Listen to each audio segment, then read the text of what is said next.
To all who come to this happy place, welcome.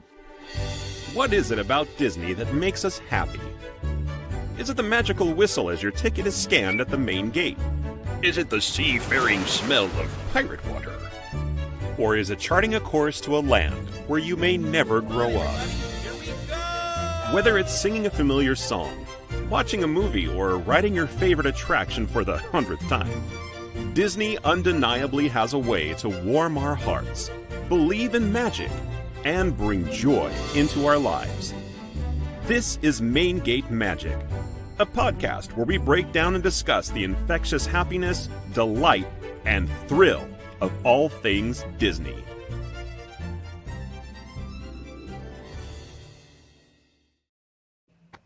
Hi-ho, everybody. It is Tuesday, January 14th. Welcome back to another wonderful episode of Main Gate Magic. I'm your host, Jason Braden, and as always with me, I have my co-hosts, Thomas, up on the upper right corner, at least for me. Hello, Thomas. How you doing today? I'm great. How are you guys? Pretty good, thank you. Appreciate you being here. And, of course, the lovely Miss Leia. Leia, how are you doing? You got a bit of a different background today. Very different. Very different. I'm doing great. How are you? Great. Thank you for joining us as well. And in the lower right corner, representing the Disney princess, Snow White, Miss Katie Von Till. Katie, welcome to our show. Pleasure to have you here. Thanks for having me. Appreciate it. You're very welcome. Yeah, thank you. And I'm going to go ahead and apologize off the bat, guys, because there's been a little bit of a situation going on in Southern California, in case you haven't heard. So I know there's a lot of magic that usually happens on this show, a lot of fun, a lot of mischief, a lot of trivia and fun things, and we will continue that a little bit later. But unfortunately, there's been a lot of wildfires happening in Southern California, and our good friend Katie and some of her friends have been affected by it. She is obviously okay. But Katie, I'm going to go ahead and let you sort of take over and tell us like what's been going on with you, how bad it is, and what people can do to kind of help out. And then, unfortunately, guys, she's probably going to have to hop off, but we will reschedule her for another time. So without further ado, Katie, take it away. Thanks. Yeah, I apologize for rescheduling, but I would love to come back when I can really be in a great mood to talk about magic and joy and all things Disney, because I love those things too. Absolutely big time. I am a huge Disney fan. I grew up wanting to be a Disney princess. It never occurred to me that I could grow up to be one that already existed, but I did. That being said, yes, we have these tremendous and terrible wildfires here in Los Angeles County.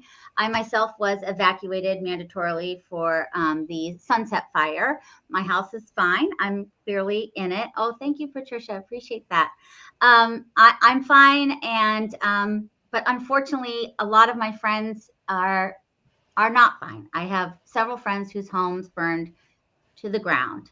They have nothing, no cars, no homes, no clothes, no nothing. It's just unfathomable how destructive these fires have been. There have been giant swaths of both Altadena and Pacific Palisades that have been reduced completely to rubble.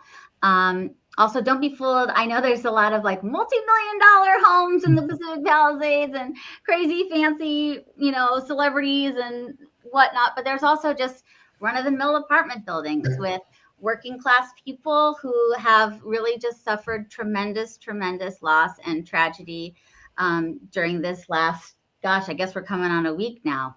Yeah, we're a week. Yeah, about a wow. week. I'm in such a daze. It feels like both a month and like a minute. It's Yeah. really, really strange. But that being said, I wanted to come on because I thought, well, you've already promoted that I'm going to be here. And while I can't be my, usual fun self, I thought maybe this would be a good opportunity for me to spread the word, how people can help, or if people need help, how they can get help. And so just to offer a little bit of information so that people can do their part. And so a few things I'll mention just right off the bat. As I mentioned, some people lost their cars, and Metro is actually offering free fares right now. So it's all that's fares are great. suspended, so you can ride the bus and the trains for free, which is really excellent. Several local YMCAs are offering free childcare, which is huge because we had schools burned down. Yeah. So it's not even if your home might still be standing, but your child's school is gone. So there's a multitude of people that need assistance for all kinds of reasons, including pets. So I know that Pasadena Humane and Best Friends Animal Society have been doing a tremendous job of actually flying. But unfortunately, a lot of my friends are echoing. That's crazy. What's happening? Little technical glitch. It happens from They happen all the time. This is a live show after all. But they've been doing a great job of making room for animals that have been coming in severely injured or with burns and whatnot by actually flying animals out of state. So they've been clearing out shelter space by flying out the healthy animals so that they can have space for those that are injured or displaced. So Pasadena Humane, Best Friends Animal Society. The other things I wanted to mention are if you are a member of any union in Los Angeles, you can apply for rent, mortgage, utility support from the Labor Community Services. And what has really struck me in one of these instances is if you go to my Facebook page, by the way, I have several GoFundMes listed of, and it's a public posting of friends of mine who have actually lost their homes. And one thing I learned from one of them is they still have to pay a mortgage on the home that's no longer there. So they've got to pay the mortgage on the home that's no longer there and then find a rental, pay the rent, right? So even if insurance is going to pay this stuff down the road or help pay for some of this or FEMA, at the moment, all of these bills are still due. And you don't have a place to live. Yeah, and then you need a place to live. So they can, the Labor Community Services, and also anyone in the entertainment industry at all, you can go to the Entertainment Industry Community Fund, which is, like I said, you don't have to be union, you don't have to be anything. You can be anything at all in the entertainment industry. You can be in craft services, providing food and snacks on set and apply for this. So the Entertainment Community Fund and all of these resources and ways to get help and ways to also provide help to other people can be found at the SAG-AFTRA Foundation. Aha, there it is. They have a great wildfire. Gosh, you guys, look how tired I am. I can't even say words. That's how great. And I say words for a living. But they have great resources on their page. Both to continue to monitor evacuations because there are still evacuations going on. These fires are not contained. We have additional fires coming up. And so that page is a really fantastic resource. Also, if you have it in your means at all to give, you can donate directly. You can choose what you want to give to at the SAG-AFTRA Foundation, and the monies will go directly to people affected by these wildfires. Also, like I mentioned, the GoFundMe's from my friends on my Facebook page. But it would be really, really appreciated if you could give anything. Every little bit helps. $5, $10. Sometimes people think, oh, I don't have any money to give, but it doesn't have to be $50, $100,000. I don't know what your deal is. A little goes a long way. When everybody starts sending in just a few bucks here and there, it adds up. It really does. Yeah, it really totally does. Get that. And also not just the financial help, but sort of the sense of people care, right? It's not even a matter of how much that particular money is going to make a difference, but also the idea of just, wow, people are giving and I can therefore receive because I need the help, I think goes a long way for mental health during times like this, where I think people can feel really helpless and really alone, particularly if they don't have a great support system. I think the people that I know that were affected are very lucky. They know a lot of people who are being very supportive. They're getting put up by friends and, getting a lot of help where they can, but that's not the case for everybody. So, just give where you can, when you can, as much or as little as you can. And we would just be, all of us here in Los Angeles are grateful. We're in this together and we're doing our best to help our city. There is a quote going around that I just wanted to read to you guys briefly. It's been going around Facebook. I don't know who wrote it, but I'll paraphrase a little bit at the top. I effing love LA so much. I know a lot of people like to hate on the city, but I truly don't give a shit. This city is fantastic. At its core, Los Angeles is a proud blue-collar city, people from all walks of life. And then the creative black sheep from every family in America comes here to create art together. You realize how beautiful that is. I'm encouraged by how generous everyone has been. We will come together and get through this. LA forever. Nice. And as Randy Newman says, I love LA. I love LA. Yeah, absolutely. Sure darn do. So I just wanted to, again, apologize for running out on you guys, but I just don't think I'm in a great state of being at this moment. And I'd love to help promote your show and so forth. And I just feel weird about any kind of self-promotion right now while people are going through such a hard time. So I appreciate, though, you being so kind and so lovely and so willing to have me come on and just share these resources. It means a lot to me. And I know it's not your usual bag. So, no, it's okay. I mean, I figured it was at least a good idea to get the information out there for at least our listeners and anybody else who might be downloading the podcast on audio and they happen to hear it. They're like, oh, yeah, I might want to help.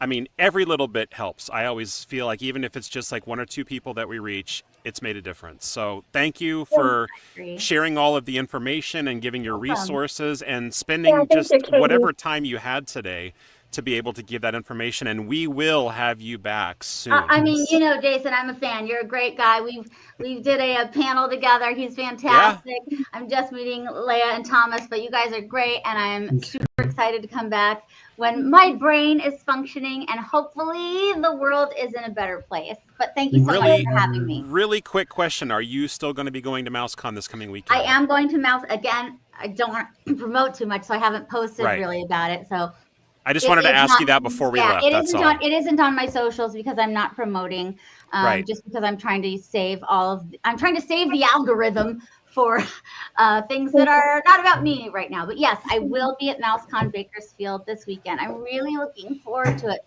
The best thing about these cons, you guys, I'm new to the whole con thing and the whole signing thing, which is that I never got to meet fans before. And it's the greatest. Isn't it fun? The greatest thing to get to meet and talk to people who, think you do a good job at stuff. So I'm really thrilled to be going.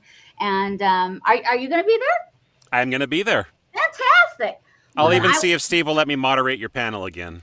Oh, come on, Steve. Let him show it. I've had Steve on the show before, so I'm hoping he will. It'd be nice. It'd be fun. That way I've had practice already, Yeah, we already have a rapport. Yeah. Right, exactly. We've got a thing. I'll have my people contact your people. We'll do lunch. Fantastic. We'll do lunch. All right, well, then I guess I'll Katie. see you Saturday. And yes, everybody, really give a big round of applause for Katie for coming on and sharing this information. Check out the website on the ticker below. This is not the end of the show, so don't leave. Katie's just taken off for the moment, but we will have her back. Thanks again, Katie. Thanks. Take care. Have a great episode. Katie, real quick, did you say that on your friends? On your Facebook, you have your friends GoFundMe's? Yeah, so on your Facebook, okay. Yeah, so there should be a public post on the top of my Facebook page right now. It's just at Katie Von Til on Facebook. It's not a fan page or anything. It's just my personal page, but it's a public post. So if you feel so inclined, I'd appreciate it. All right, thanks everybody. Thanks again, Katie. Take care. Good evening. Bye-bye. All right. Well, that was awesome. I mean, as you guys can see, she's She's an She's amazing a sweetheart. personality. She's got a great Yeah. heart, and I love her to death. So she's fantastic, and I'm looking forward to seeing her this coming weekend at MouseCon Bakersfield. If you guys are interested in that, you want to go see her, you happen to live in the area or it's close enough anyway, mouse-con.com. And there you'll find a list of all the information as far as who's going to be there, Katie included. My friend C. Andrew Nelson is going to be there. I think, I don't have her name in front of me right now, but the young lady who does the current voice of Minnie Mouse is going to be there as well. So I will be doing a little recruiting while I'm down there as well to see if anybody is interested in coming on the show, of course, because we have some new people. Yeah. Holy cow. So I am now on, I got to share this one here because I've been checking it every day, and I'm going to go ahead and share my screen here if I can just find the right one. Here we go.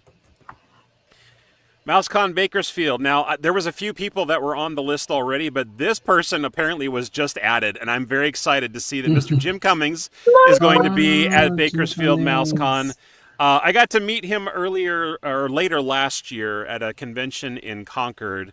Super fun guy, very warm and personable and everything like that. I don't know if I'll be able to get him on the show because he's got his own podcast, and I think he only does stuff for promotional stuff, things like that. So, very busy guy. I don't think I'll be able to get him. But here is a list of all the other actors and actresses that are going to be on there. Adasa, who played Dolores in Encanto, one of my wife's favorite Disney movies. Caitlin Robrock, yeah, who is the current voice of Minnie Mouse, and Clara Cluck. I love that. Jim Meskimen, who actually is one of our upcoming special guests, is going to be there as well. Has done the voice of Genie and many, many others. If you guys get a chance, look him up on IMDb. The man is a big talent. And then, of course, there's our good friend Katie Von Till. John O'Hurley, known for many things, but he's definitely got one of those voices. He's the one that was on Seinfeld. There's some kind of joke between him and Elaine. Do you guys know what the Elaine thing is for that show? Oh, which part? I watched the whole show. I feel like there was like a line or something like that he always used to "You're fired, Elaine" or something. Oh, yeah. Oh, that weird guy. Like that. Oh my God, like her boss. Yeah, that's it. Love that actor. Yep, exactly. But he's done a lot of other voices as well. We've got a couple of animators. Yep, Rick Farmelo, who's done the animations for Abu, for Scuttle, for LeFou. Rick is agreed to be on the show at some point as well, so we'll probably have him on the show a little later this year. Another Disney artist, James C. Mulligan, will be there. Mark Silverman, that's a new one. I haven't seen that one yet, but theme park voice icon. Growing up in Southern California, Mark realized at an early age that he had a talent for voices and impressions. Mark became a voice actor, and his dream was to do voices for Disney. In 1993, that dream came true as Mark was hired by Walt Disney Imagineering to narrate a new ride for Walt Disney World, The Twilight Zone Tower of Terror. He did the Rod Serling impersonation. Oh, That's gotta awesome. be it. Yes. Mark Rod Serling performs is the voice of Rod amazing. Serling. Yeah. How fun. That's neat. Another voice actor. I'll have to get him on there as well. Oh, and we got another one. Wow, they just added all these as of today, I think. Wow. San Quansman, Donald Duck, and Robot Chicken. That is crazy. And then, of course, our friend C. Andrew Nelson is going to be there, my good friend Jerry Cornell, and the usual cast of crazies from Walt's Apartment on the Disney Universe podcast. I get to see them down there. Oh, and Lee Montgomery from the $1 Million... Have you guys ever seen the $1 Million Duck? I think I have. I think it's been a while, but yeah. It's if I remember correctly, it's like the story of the goose that laid the golden egg, but it's a duck. So apparently he's a Disney child actor grown up. So anyway, that'll be a lot of fun. You guys have you can't see my screen. Okay, cool. Let me stop sharing now. I'll go ahead and go back to the show, and let's talk to some people in the chat room. I'm sorry we haven't addressed you so much yet, guys, but we have quite a few people on there right now. Patricia, our usual fan, is in there. Hi, Patricia. It's good to see you. Our friends Jake and Jake. Stephanie are on the show again today. Glad to have our trivia stars Hi, back. guys. Hey, They guys. killed it on last week's Toy episode. Story. Yeah, I made Yes, sure absolutely. Let's see. we have Patricia Sarah. earlier said, "Thanks for being on the show." To Katie, hope to see you under better circumstances next time. Yeah, definitely will be better circumstances. Hopefully everything will be contained by then. I think we'll probably have her back in February. So I'll make sure to get her back on very quick. And Stephanie says, "Thank you, Miss Katie." And my dad's on the show. Hey, Dad, Mr. Odie Braden, found y'all. Yeah, guess what, Dad? The link is always in the same place on Facebook every week. So it's no secret where to find us. I don't try to hide from you or anything like that. And let's see, who else do we got on here? Let's My see, friend, Sarah. Yeah. She's one Hope of our you have friends. a fun time, Jason. One of my favorite movies is Encanto. Ask Thomas if you don't believe me. I have no reason not to believe you, Sarah. But how much does she love Encanto, Thomas? She loves Encanto. Isabella's her favorite. Yeah. Isabella is the one that does the thing with the flowers. Yeah. Yeah. Oh, She's yeah, like yeah. the perfect daughter, although she's Yeah. not really perfect. Doesn't want to be perfect. Steffi's a bit traumatized by her because she has her older sister's a little bit like that. Oh, really? Steffi's the Mirabelle in that world.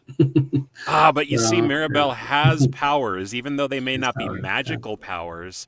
Yeah. She knows how to bring the family together, and there is nothing like that. That's true. That is something very special. Let's see. What does Dad say? I come early, don't see you, so keep checking. Okay, will do. All right. So, because we probably will be talking more to Katie in the future about her career, her life, how she was chosen as the voice of Snow White. What has she done for Snow White? What shows? I think she said that she did like a lot of stuff, like they were like Disney Lego shows. I have not watched those, but yeah. she did that. I don't think she was the voice of Snow from Wreck-It Ralph. Unfortunately, I think somebody else got chosen for that role. Okay. And of course, for those who are listening, she is the voice only. She is not the upcoming Snow White in the live action movie. Yeah. So just so everybody's aware, that is not the same person. So I figured, let's talk about Snow White. It is the very first full-feature Disney animation movie to ever come out. So I've got some fun little facts here, if I can just look them up on my iPad really quick. Let's see. Details. The release date, February 4th, 19... Thomas, you guess. Don't look it up. No cheating. 37. Ooh, you're so close. Okay. Leia? 19. Ooh, 1941. No, Thomas was closer. It is 1938. Okay. Oh, wow, long, very close. Okay. Long time ago. Brush up on this Let's movie. see. Filming locations, Walt Disney Feature Animation, 500. They actually have the location of it. I love that. One fun, interesting fact about that movie, none of the cast of the voice actors in the movie were ever credited. And I think this was very common for most Really? people in Disney movies, because usually they only showed that it was distributed by Buena Vista Company or something like that, and made by Disney, and they introduced, like, I think some of the cast and crew, but at the very end there was never credits in the movies back then. It was just the end, and then it might have some kind of like copyright information, and then cut. It was it, done. Oh my gosh. That's It is so not sad like. because, yeah, Go ahead. the voice of Snow White, I watched a little mini interview on her, and her name started with an A, I think, and it was like Castillo or something like that. Or I don't know. It's been like over a decade since I saw it, but it was so sweet. She wasn't the first choice for Snow White. She actually went into the studio for some reason. She wanted to be Snow White so bad, and she did a blind audition for him, and she had so much passion and like Disney princess energy. Walt like fell in love with her on the spot, and she got the job just because of That's her so like cool. passion.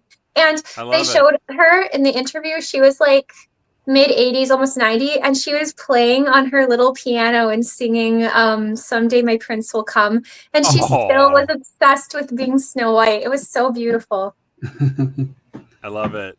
Yeah. Stephanie says, my sister is the golden child, even if she doesn't think she is. Yeah, she is. I mean, sorry, I've met her. Thomas, do you have any siblings? I do. I'm the middle child between two sisters. So. Two sisters? Yeah, my older sister. What's it like growing up with two sisters? Well, my older sister's like Belle, my younger sister's like Ariel, and I'm like I was the Aladdin, so I basically I was the peacemaker between my two sisters. So that's do they fight a lot? There's two twin fires, I should say. I was just like, and then growing up with a single mom, just like mediating arguments, and that was fun. So we got a fire element. You're the water element, and then another fire element. Yes. You're like sandwiched in the middle, right? It's like an elemental sandwich. It is. Let's see. Stephanie says, I am not excited to see the new one. I'm assuming she's talking about the new Snow White. I'm curious to know why, Stephanie. I don't think Stephanie, I'm with you. On there. Yeah. I'm totally with you. I know that there is a lot of ho-hummers out there and speculators saying, it's a classic. It shouldn't be touched. I feel that way about a couple of Disney animated to live action movies that have been made, but not all of them. I think for the most part, there's still something enjoyable about most of them. But Stephanie, I'm kind of curious to see what your opinion is about why you don't want to go see it. I'm curious to see if we both have the same reason. It's actually the main actress. Yeah. We'll give her a chance to answer first, and then you said it's the main actress. I'll see what Stephanie says. Yeah. Oh, okay. Let's see. I think it's mostly because of how much Rachel bashed it beforehand. Who's Rachel? The main actress. She pretty much said, I'm going to try to paraphrase, and I didn't believe it. I had to go in and read it. She pretty much said, I never watched Snow White growing up. I thought it was an awful movie when I did watch it as an adult. And they chose her because she has like a very beautiful voice. But she said, the prince is a stalker. I don't like how dependent she is on him. I want her to be this she wanted to change everything about the movie. And she was making fun of the movie. And I was like, don't be a Disney princess if you don't have like the spirit of it. There's millions of women who love that movie, grew up with it, and would have loved to have played the part. Yeah, and see, that's the problem with media nowadays, is because that kind of stuff gets out, and it does definitely ruin it for people. I mean, I really do try to stay away from that kind of stuff as much as possible, but it's kind of hard with a show like this. Yeah. I know. I actually don't get involved a lot, but when I heard her say I didn't even like the movie, I'm like, hey now, that's a Disney beloved classic. Yeah. Well, obviously she sucked it up and still made it, because I think it's going to be released is it the summertime, I think? March. I think March. Oh, March. That's soon. Wow, okay. I don't know if I'm actually going to go to the theater to see it. I don't know if it's something I need to see on the big screen. Yeah. Thomas, do you get out to movies? Yeah, I was going to say, what do you think about it? So I really like the dwarfs. I think my biggest thing, because I am an actor, is that I just didn't like that they took jobs away from dwarf actors, because the dwarves are CGI and supposedly voiced by voice actors. So, but Thomas, I felt the same way. Yeah.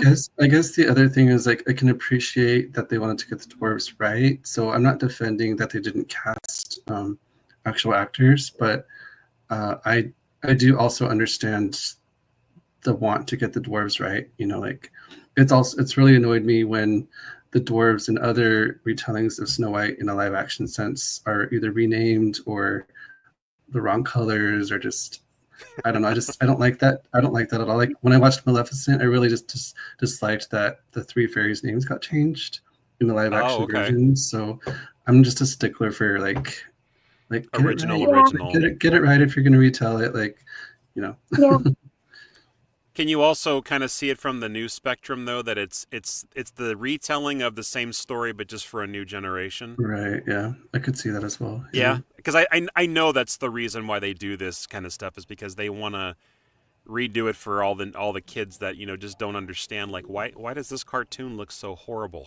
Why isn't it 3D, or why isn't there live people, or something like that. They want to do a new telling for a new generation, and that part of it I do understand, and I appreciate that for them doing that. But there are still certain things, and the little curmudgeon in me that says, don't touch it.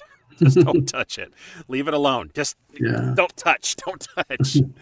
I can see both sides. Yeah, I totally understand. Yeah. Yeah. Let's see. Sarah says that I'm also planning on seeing it because I feel like it takes the magic away from the classic, at least in my opinion. Yeah, I understand, but I mean, it's easy to say that, I think. At first, it's easy to say like, oh, I've heard all these things. I have an opinion about what the actress said, but then it's another thing to actually get in the theater and then sit down and then the lights go out, the previews are done and the movie rolls and you feel it, you feel that magic. And I don't know if you do that, I wonder if that all of that like negativity melts away and the only thing that happens is that you're just immersed in the movie. That is the reason why I like going to movies and formulating opinions for myself, regardless of what the cast has said or what kind of bad press it's gotten before. Because I like to believe that my opinion is valuable to the other ones that have the same, feeling, as far as it doesn't matter what everybody else says. I'm still going to go see it and I'm going to make my own opinion about it, regardless. Yeah. So, I do like that. Yeah. Yeah. I mean, I try anyway, but there are certain times where I'm just like, wow, this is just overwhelming and I don't care now. I am only human after all. My biggest gripe about the original Snow White, I love the new original Snow White. I wish they had included Music in Your Soup as a fully illustrated added song. That was a deleted song? Yeah, so it's a deleted song where it shows how they get the soap out of Dopey, who swallows the soap. I've never heard of that. So if you look it up on YouTube, it's basically a black and white illustrated song with actual music called Music in Your Soup, and Happy leads the song. So the soup that Snow White makes them, they're actually slurping, and she's teaching them how to eat properly like gentlemen. No way.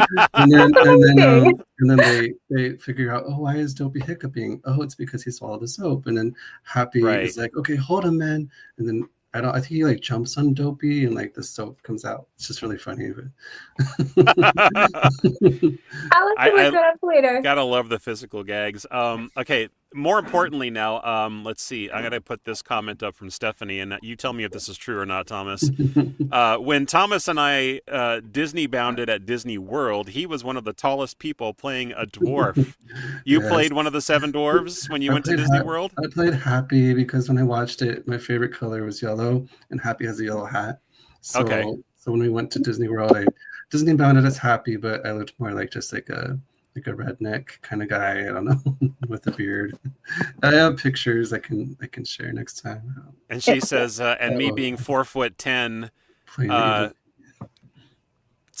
I think tried playing the evil queen, I think is what that translates to. Yes. Oh, fine. Yeah. The last MouseCon that I went to, was it the last MouseCon, or was it? I think it was the one in Salt Lake City. There was a cosplayer that dressed as the evil queen, and she made the outfit herself. I don't have her name in front of me. I would promote the hell out of her if I could, but she has the look.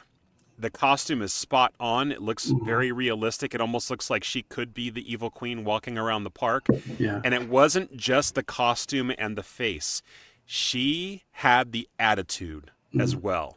Yeah. I mean, it was like peasants, like the snooty, I'm better than you, evil queen attitude that you expect from her when you go to the park. And one of my favorite things is to follow the villains around, just to kind of like see what they do or just hear what they have to say. It's a lot of fun. Oh, that would be a blast! Oh my goodness. Stephanie says try. Oh, she's correcting herself. Tried playing the evil queen. I can't spell today. It's okay because Katie couldn't speak, so it must be something. I think there's a full moon tonight, so maybe that's the problem. There is a full moon tonight. Yeah. There is. Yeah. Let's see. Jake says, I wish they had given Florian more scenes. Who's Florian? Is that the The prince? Prince. Yeah. The prince. That's Okay. his like name after they didn't give him a name. Yeah. Goes to show how much I know. But did you? I actually read in one of these facts that it said Snow White in this movie. She's like only 14 years old. Yeah. Do we know how old the prince was? Because that's something that they didn't say. No, I don't think. I think it was something outrageous, like 28 or 27. But I'm Yeah. not, yeah. I mean, I know things were different way back when. Yeah. But I mean, come on.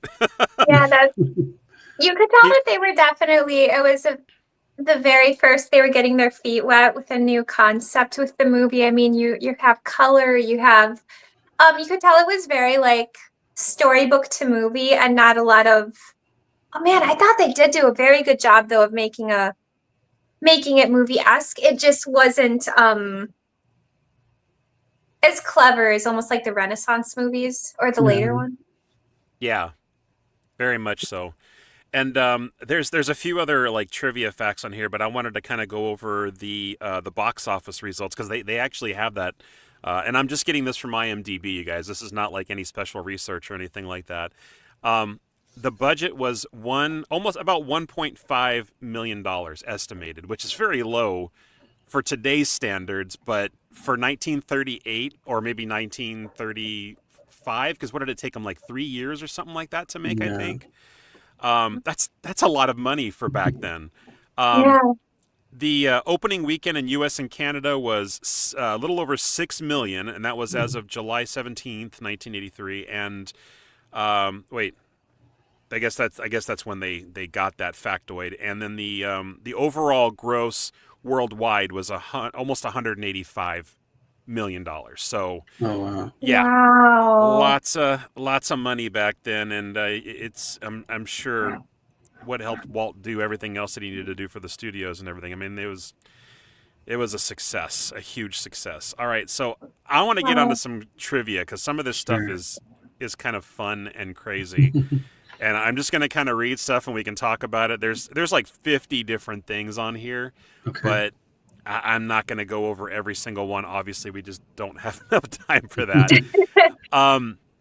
So at a recording session, Lucille Laverne, who is the voice of the Wicked Queen, was told by Walt Disney's animators that they needed an older, raspier version of the Queen's voice for the Old Witch. Leia, this is something, and even Thomas, of course, that you guys can probably relate to, having, acting with your voice kind of thing. Laverne stepped out of the recording booth, returned a few minutes later, and gave a perfect old hag voice. They put that in quotations. That stunned the animators. When asked how she did it, she replied, "Oh, I just took my teeth out." No way! I guess she had dentures, so when she took her denture out, I guess she sounded more like an old hag. I'm gonna have to listen for that. That's so cool. And you know what's funny? Little shared personal information here. I have to sleep with a night guard because I grind my teeth at night. Oh yeah. When I get up in the morning, I don't always take them out like right away. I do stuff around the house, take the dog out for a walk, and sometimes I still have them in when I'm out there. But when I talk, I kind of have like this little lisp kind of thing going on. Yeah. And I'm like, oh, how fun would it be to do a character with that in your mouth and like make it a voice, Yeah. Having, you'd kind of sound like his Sid the Sloth. You know how he kind of has a straight shadow. Yeah. The last dandelion. Patricia says, I'm assuming this was the make or break project for the company, right? I mean, I'm guessing so too. Yeah. I mean, that was like a go big or go home kind of a situation, I think. But not only did it, have incredible records at the box office, the biggest records ever, historically and monetarily, even like for the monetary value for the movie back then as compared to now, they're saying that it is still technically the biggest grossing movie of all time. Wow. But it also won an Oscar. 7 Oscars, actually. And if you guys are actually interested in knowing where those Oscars are, you can go to San Francisco at the Presidio, and there is the Walt Disney Family Museum, and they actually have the Oscars on display there. It is 1 tall one and 7 little ones, so it's technically, I guess, 8 Oscars. But that is how they is that the one we went presented. to? Yeah, that's the one. Oh, I think I remember seeing that. It's That's awesome. amazing. Let's see. Special Academy Award to the picture consisted of 1 standard Oscar statuette and 7 miniature statuettes on a stepped base. And I think that is actually how they have it displayed, the same way that it was presented at the Oscars. So it's pretty cool. And confirming, it says the highest grossing animated film of all time, adjusted for inflation. That's a better way of saying, it grossed the biggest amount, but comparably for inflation. So anyway. Hey guys, real quick question. Yeah. If you were one of the 7 dwarves, which one would you most likely be on an average day? Like, who would you probably be? That's a tough question. Thomas, you start, because I'm kind of stumped on that one, actually. Well, I like to think that I was happy, but in my groups, I'm more of a doc, because I just try to, I don't know, just natural leader. And then if I don't have coffee, I'm grumpy. Sorry, just one answer. I was sneezy today, but I was like, sneezy is like my least favorite. So I was like, okay, I'm happy, but with allergies. So. Okay. happy with allergies. All right. Leia, what about you? Go ahead and answer your own question while I still ponder my answer. Okay. I would say, oh my gosh, I don't know why. I would actually say I'm a combination of sleepy and dopey. Silly hearted and stuff. But I get tired. So like I'm like this lax, I don't know. But sometimes like when I'm in my mojo, I'm doc. Like I actually do like coordinating and being structured and encouraging people. Yeah. The logic and the leader and stuff like that. I think that's kind of what he emotes, right? Yeah. Right. How about you, Jason? Well, I'm going to kind of echo what my own father is saying. Dopey, for sure. Dopey. It kind of runs in the family, I think. But I don't know. In my current age, probably a little sleepy as well, because, I even today I was like practically falling asleep at my desk because I stayed up way too late watching the season finale of The Boys on Amazon Prime. So I was a little bit drowsy today. Let's see, who else is there? Let's talk as we go. Doc, Bashful. Grumpy. I think I've got a lot of every dwarf inside of me. Oh my god, yeah, bashful. I get actually. I don't think I'd be bashful at all. Oh God. Did you guys get this? Or no. Basically, I've seen it before, but I don't have one. Is that them down there at the bottom where you're pointing? Yeah, Snow White has a little trio with I think Asha and Mulan at the end, and the dwarves. Actually, hard to tell.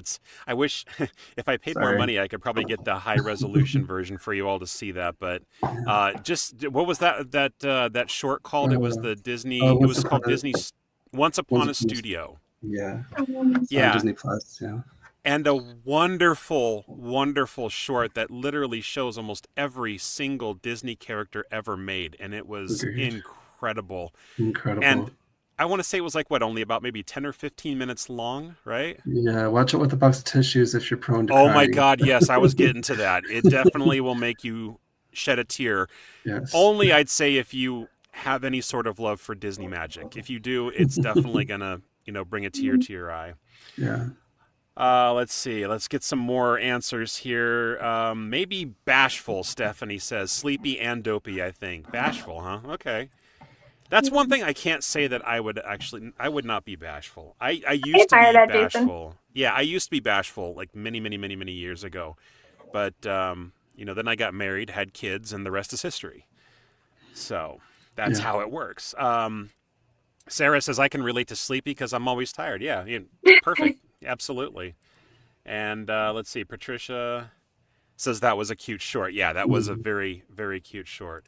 I've only seen it once, and I would love to watch it again, but it's definitely one of those things where that when you go into it, you're probably going to get emotional again. So you have to be in a mood to really want to watch it again. So let's see. The film's initial budget of, $250,000. That's contradictory to what they said in the facts earlier.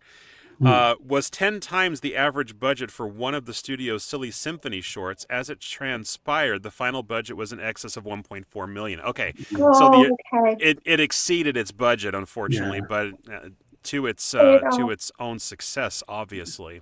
Yeah. And it says it was a huge amount for any film at that time. Let's see. It says it was one of the first films to have related merchandise available at the time of the premiere. So I guess they had merchandise available, like already available. They were ready. Maybe that's the reason why the budget. I wonder if they included that in the budget. Oh, okay. Yeah, probably. Let's see. Patricia says, I'm sometimes Doc and Dopey at the same time. Seems like everybody keeps going to Dopey. I think we all got a little silliness inside of us, especially if we sing the silly song. Sarah says, I've watched the Once Upon a Studio so many times, I cried each time. Yeah. So, okay, I'm going to ask a question here of the two of you guys, and I'll think of one of my own. Besides Once Upon a Studio, what is one movie? It doesn't even have to be a Disney movie. Let's just say one movie that if you watch it, you know, guaranteed, no matter how many times you've seen it, it's going to make you cry. Oh, hands down, Leia. I got mine. Go, Leia. Oh my God, I could cry just saying it. The Land Before Time when Littlefoot's mom died. Oh yeah. Yes. If I describe that one. scene, I'll start crying. Yeah, no need to. But actually, there's a fun fact, and it's kind of connected to Disney in a little bit, because Don Bluth is the one who actually did that movie, and he was originally a Disney animator. So that's awesome. I think I heard that a long time ago. Yeah, there's a little bit of separation involved there, but it's connected with Disney in one way or the other. Is. What about you, Thomas? I think Bambi made me cry when I was a kid. As an adult, I think I don't have a good answer, but I'm gonna keep thinking. Okay. Yeah. I'm gonna show Patricia's answer right now. It's the she says the segment in Up. Oh yeah. Yes, yeah. that is definitely. Now I've seen that movie many times. I think I finally gotten myself toughened up to the point where when I watch it, it's not as bad. And I talked Lisa into watching it for the first time probably about maybe 2 or 3 months ago, and it got her as well, and she knew it was going to get her, and that's the reason why she avoided it for the longest time, because she's like, I know it's going to make me cry. I think mine is Toy Story 3 when Andy's saying goodbye to the toys. Yes. Like that just always gets me. I will definitely agree with you on that. And unfortunately, you missed the time that we had John Morris on our show, and he actually did the line where he's handing his toys over to Bonnie. Yeah. And he's describing each one, saying their characteristics and their traits, and he finally goes to Woody, and you can hear Andy's voice and his college Andy voice. Yeah. And as he's saying it, I'm sitting here just going like, oh my gosh. It was very emotional. So yeah, I will agree with you on that, because we watched that recently, and I think I definitely cried on that one. But I've got a lot. There's just a lot. Yeah. One of the first movies that I remember crying at, though, and this is kind of like a weird segue we've done here, but whatever. There was a movie called The Champ, and it had little Ricky Schroeder in it, and it was about a boxer and a kid that he, I don't know, I can't remember if it was his son or if it was a kid that he adopted or something like that, or just somebody he befriended. And the ending is it's not a very happy ending, but it's very, very, very sad. And I remember watching that for the very first time, and I was very little. I was probably like maybe 8 or 9 years old, and I just remember like bawling my eyes out. Now, I have not seen that movie ever since then, but I remember the scene, and it's enough for me just to be like, no, I want to see it again. Yeah, you just know it's gonna, Stephanie says The Lion King when Mufasa passes away, because I recently lost my dad at the time. Oh, Stephanie, I'm so sorry. Oh, I'm so sorry, Stephanie. Sorry. I mean, that is definitely an emotional scene. What is it with Disney killing off parents? I know. They do that a lot. Yeah, Bambi. it's a trope. Yeah. Yeah, Bambi, Mufasa. I mean, heck, we don't see Aladdin's parent. Oh, let's talk about Frozen. Frozen, the parents die in a shipwreck. Yeah.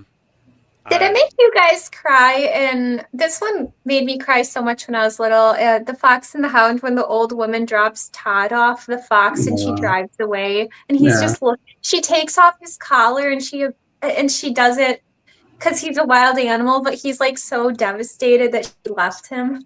Yeah, I cried. That was hard to watch. Yeah, so hard to watch. I think I've seen that movie once when I was a kid, and that was it. Yeah, it's not one of my most watched movies, but I've got this kind of like bug in my brain that says you just need to start rewatching all the classics again and just catch up. The one that the one that I can tell you that I have seen more than any other one was Pinocchio, because I love Pinocchio. When I used to take my boys out to visit my mom in Las Vegas, they loved watching that movie. They would watch it over and over, and it wasn't just that they loved watching it, but they loved watching it with their grandma.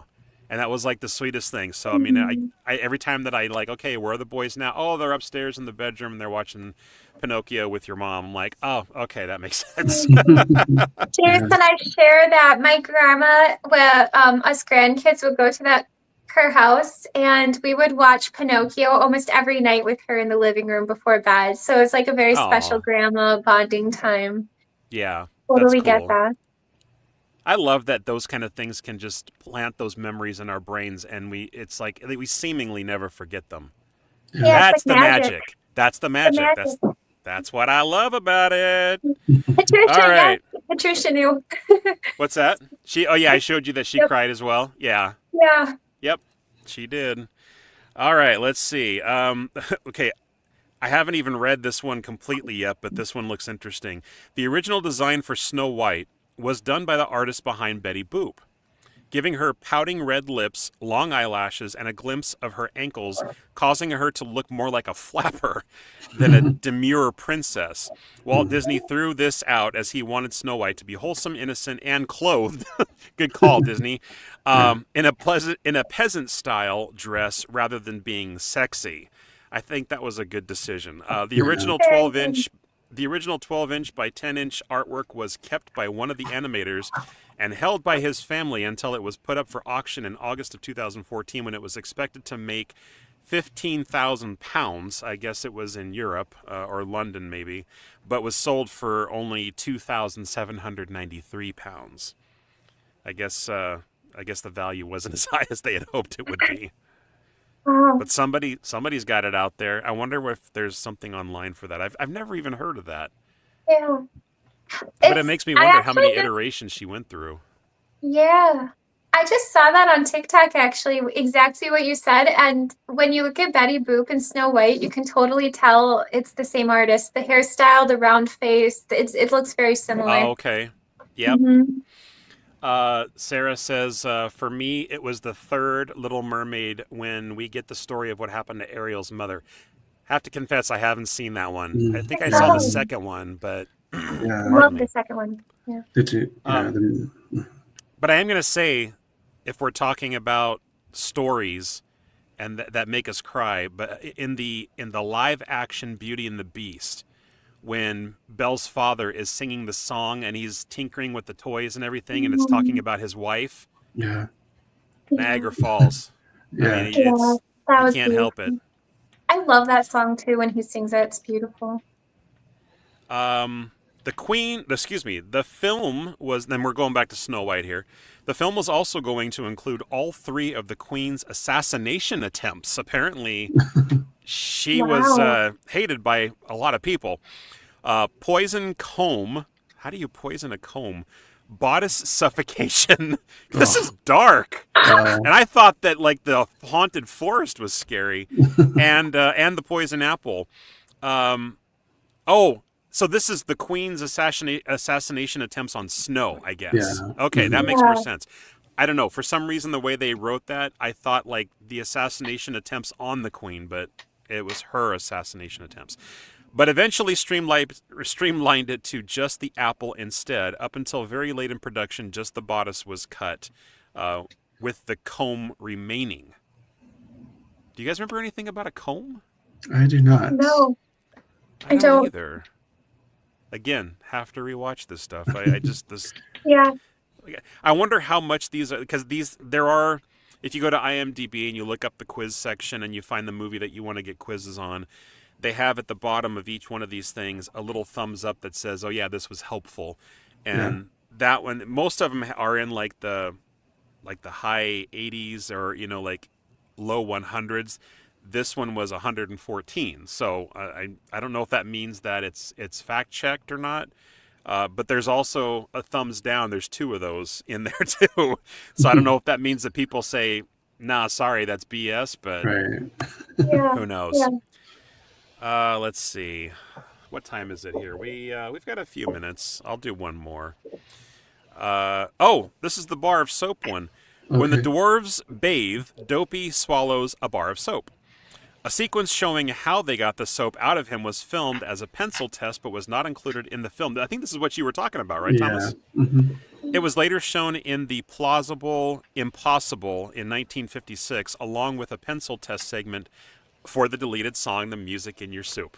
Yeah. How about that? It's in here.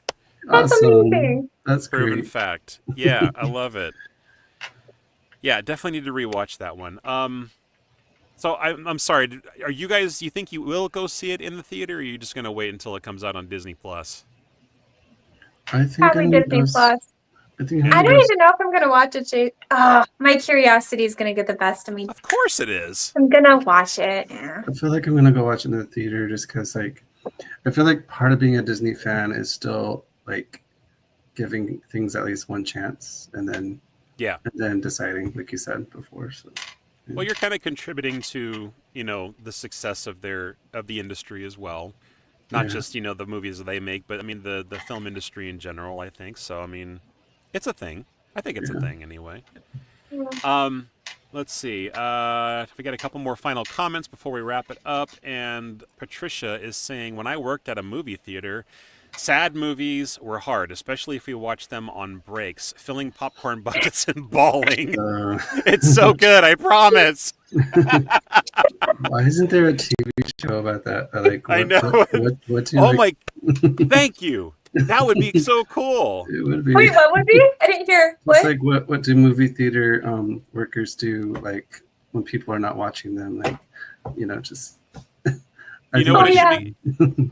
Ushers. That's it. It's called Ushers. That's the show right there.